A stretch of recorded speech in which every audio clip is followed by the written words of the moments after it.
Buen día, estudiantes del capítulo de agua. Hoy vamos a ver la parte de actividad de agua. ¿Cómo hacemos para determinar la actividad de agua? O matemáticamente, ¿cómo podemos definirla? Podemos definirla por la presión de vapor del agua que tiene el alimento, ¿verdad? Recordemos que la presión de vapor es esa fase de agua, ¿verdad?, que logra escapar del alimento entre la presión de vapor del agua pura. ¿Quién modifica la actividad de agua? Los solutos. A mayor cantidad de solutos yo le agregue, la actividad de agua es menor. Imaginémonos, por ejemplo, que yo tengo una fruta. Ahora yo tengo la fruta y la fruta obviamente tiene una gran cantidad de agua libre, ¿verdad? Vamos a tener una fruta, no sé, imaginemos una fruta como la piña, ¿verdad? Yo vengo y pico un montón de piña y tiene un montón de agua libre. Hay una gran cantidad de complejo enzimático dentro de la piña. Hay una gran cantidad también de microorganismos que pueden haberse ido dentro de esa piña. Pero ¿qué es lo que yo hago para conservar la piña? ¿Qué es lo que uno hace cuando hace una conserva o una mermelada? Empezar a agregar azúcar y azúcar y azúcar. ¿Qué hace ese azúcar? Ese azúcar va a venir y va a empezar a agarrar esa agua, ¿verdad? Va a empezar a tomar esa agua por puentes de hidrógeno y esa agua que estaba libre dentro de la piña la va a disminuir y la va a convertir en agua ligada propiamente dentro de lo que es la estructura del azúcar. Entonces esa agua libre o esa actividad de agua va a empezar a disminuir y a disminuir y a disminuir y a disminuir y va a quedar menos agua libre para el crecimiento de los microorganismos y va a quedar menos agua libre para las reacciones enzimáticas. ¿Qué favorece eso? Por supuesto, la conservación del alimento, que eso lo vamos a ver más adelante. Entonces, agregar un soluto, por ejemplo, el azúcar, o por ejemplo la sal, ¿verdad?, que se utilizaba antes para la conservación de carnes, que hace esos solutos, disminuir la actividad de agua, disminuir la cantidad de agua libre. La temperatura, por supuesto, ¿porque qué? Porque la temperatura es el momento donde empezamos a ver que empezamos a modificar la temperatura del alimento, obviamente el agua va a empezar y lo vimos anteriormente, ¿verdad?, las fuerzas intermoleculares van a empezar a disminuirse, entonces se va a modificar esa temperatura. Y el porcentaje de humedad, obviamente que al tener a nosotros de una cantidad de humedad y el porcentaje de humedad estar al ser dado, obviamente, el porcentaje de humedad por el agua libre y el agua ligada, al modificar el porcentaje de humedad y se va a modificar el otro, ¿verdad?, la cantidad de agua ligada. Estos gráficos que vemos aquí, este primero nos muestra la histéresis. ¿Qué es la histéresis? Que la cantidad de absorción, aquí hay un término muy importante que tenemos que pensar nosotros, que es el término absorción. Absorción, pero con D. Existe una gran diferencia entre la absorción con D y la absorción con B.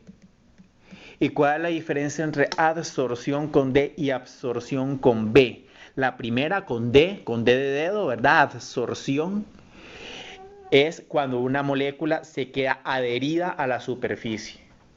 Absorción es cuando una molécula más bien absorbe a la otra. El mejor ejemplo para entender eso es el ejemplo del queque de una persona cuando tiene un queque. Le damos un queque, un pastel. Si nosotros agarramos un pedazo de un pastel y se lo damos a una persona y la persona se lo come, agarra el pedazo de queque, ¿verdad?, con un tenedor y se lo come, la persona está absorbiendo, absorbe el queque con B de burro, digamos, o con B de, bueno, burro es una palabra muy fea, con B de, bueno, con B, ajá. La persona absorbe el queque, ¿verdad?, porque se lo está comiendo. Ese es el caso de cuando hay una absorción.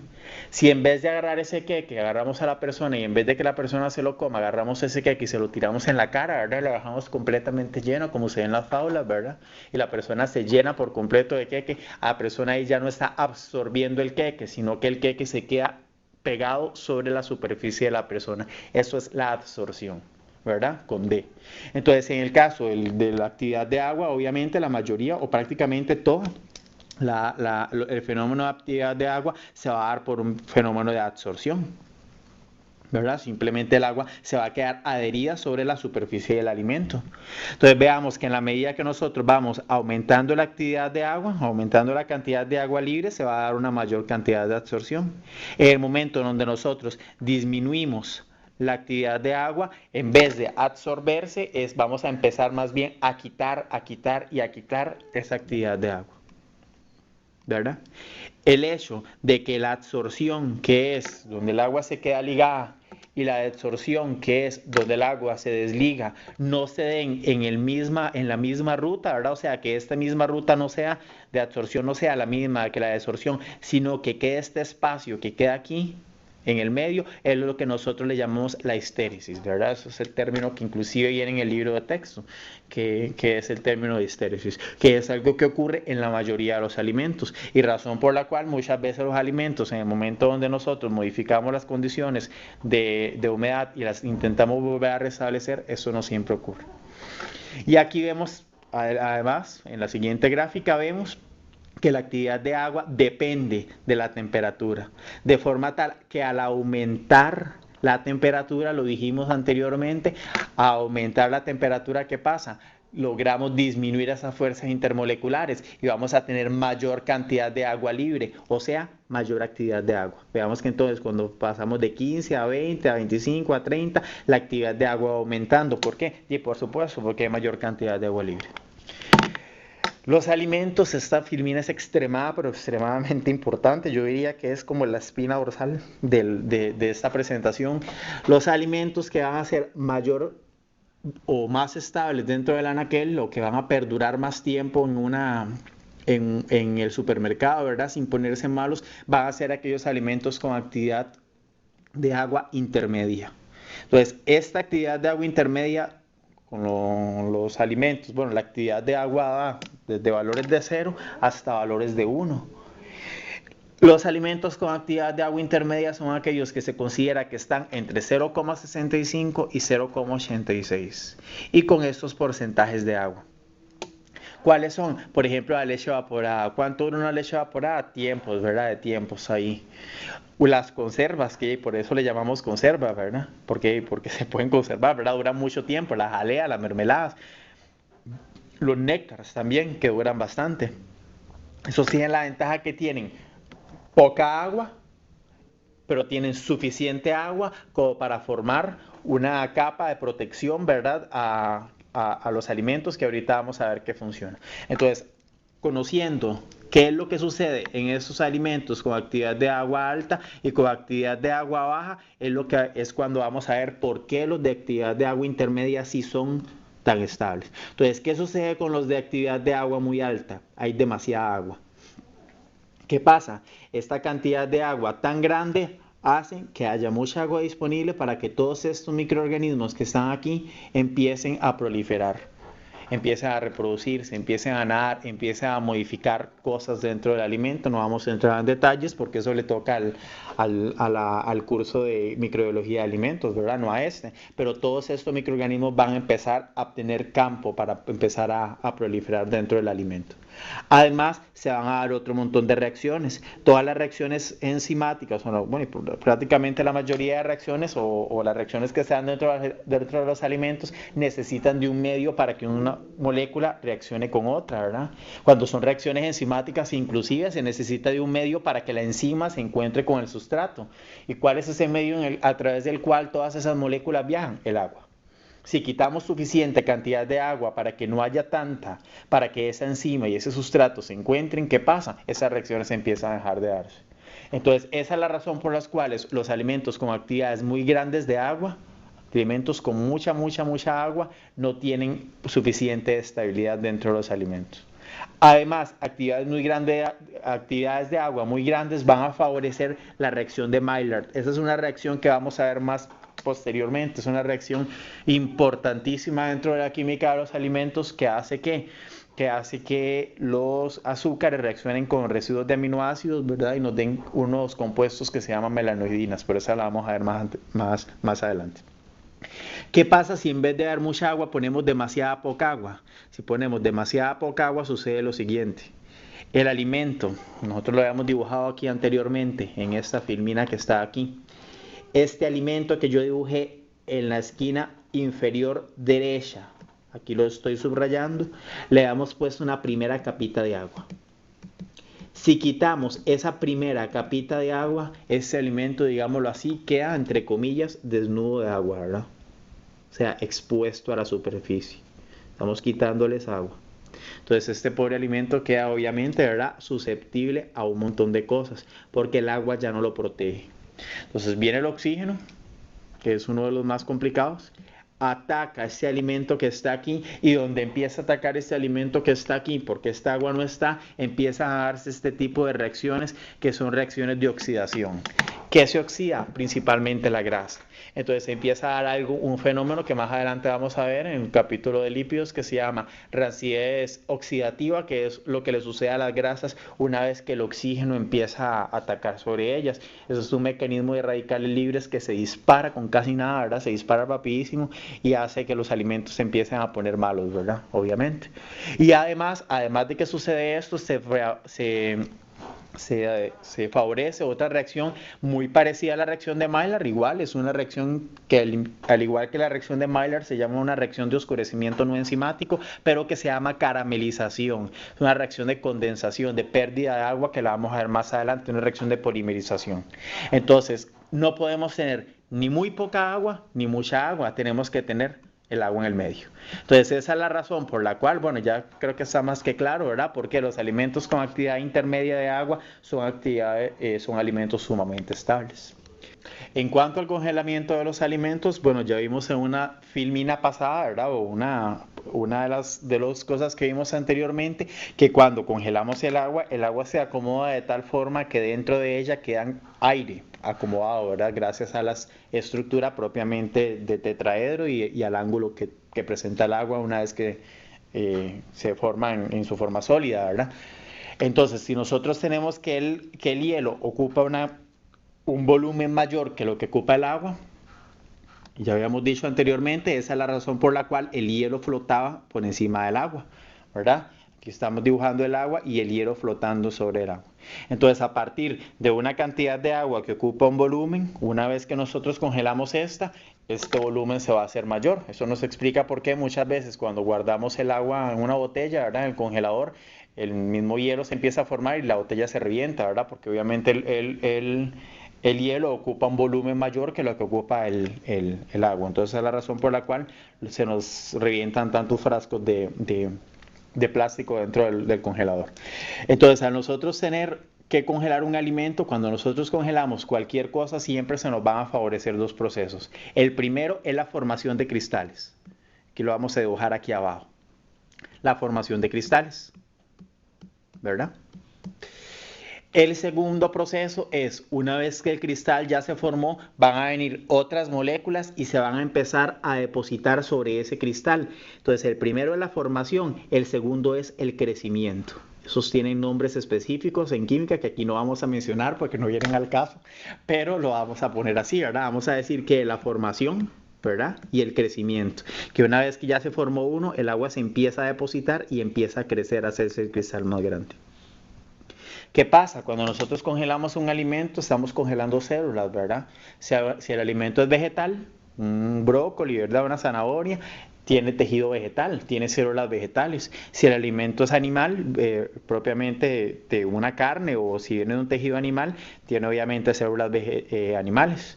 Dentro de las células, todo, prácticamente la mayoría de lo que viene en citoplasma es casi que agua, ¿verdad? Entonces, en el momento donde nosotros empezamos a congelar una célula, vamos a dibujarlo aquí, lo que puede suceder, aquí abajo, donde nosotros empezamos a congelar una célula, vamos a dibujar la célula en color rojo y vamos a dibujar en color azul el agua. Si nosotros empezamos a congelar la célula y favorecemos el proceso de formación de cristales pequeños, y posteriormente se favorece el crecimiento de estos cristales, se va a empezar a formar cada vez más y más hielo, y acabamos de ver que ¿qué sucede? El hielo ocupa un volumen mayor que lo que ocupa el agua líquida, entonces va a empezar a ser mayor tamaño y mayor tamaño y mayor tamaño hasta el punto en que la célula no va a poder aguantar más. ¿Y qué va a pasar con la célula? Se va a reventar. Va a sufrir lo que se llama lisis celular, ¿verdad? Lisis viene de ruptura, lisis celular, ruptura celular. Una vez que agarramos ese alimento y lo descongelamos, y obviamente el hielo se descongela, pero al estar la célula ya rota, ¿qué pasa con el agua? Sale todo.